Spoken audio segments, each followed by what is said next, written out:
नमस्कार, माझे नाव वैष्णवी परमेश्वर सोनवणे. माझ्या शाळेचे नाव जनता विद्यालय कोरेगाव. विकसित भारत बिल्डथॉन 2025 या उपक्रमांतर्गत आम्ही समृद्ध भारत या विषयावर ट्रॅफिक लाईट मॅनेजमेंट हा उपक्रम तयार केलेला आहे.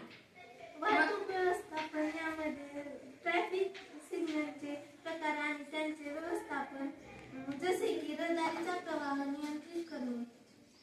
वाहतूक सिग्नल यामध्ये सिग्नलच्या रंगांचा अर्थ, उदाहरणार्थ लाल, पिवळा, हिरवा, नारंगी यांबद्दलची माहिती समाविष्ट करण्यात येते. आपल्याला माहिती आहे की सिग्नल मध्ये सहसा 3 रंग असतात: लाल, पिवळा, हिरवा. लाल रंग दर्शवतो की तुम्ही थांबा. हिरवा रंग दर्शवतो की तुम्ही जाऊ शकता. पिवळा रंग दर्शवतो की तुम्ही थांबण्याची तयारी करा. जसं की स्नेहाने सांगितलं आपल्याला की याच्यामध्ये नारंगी रंग सुद्धा समाविष्ट करण्यात आलेला आहे. नारंगी रंग हे आपण अंध, अपंग व्यक्ती व नवीन जे गाडी चालक आहेत त्यांच्यासाठी हा रंग आपण ह्या मॉडेल मध्ये समावेश केलेला आहे. धन्यवाद.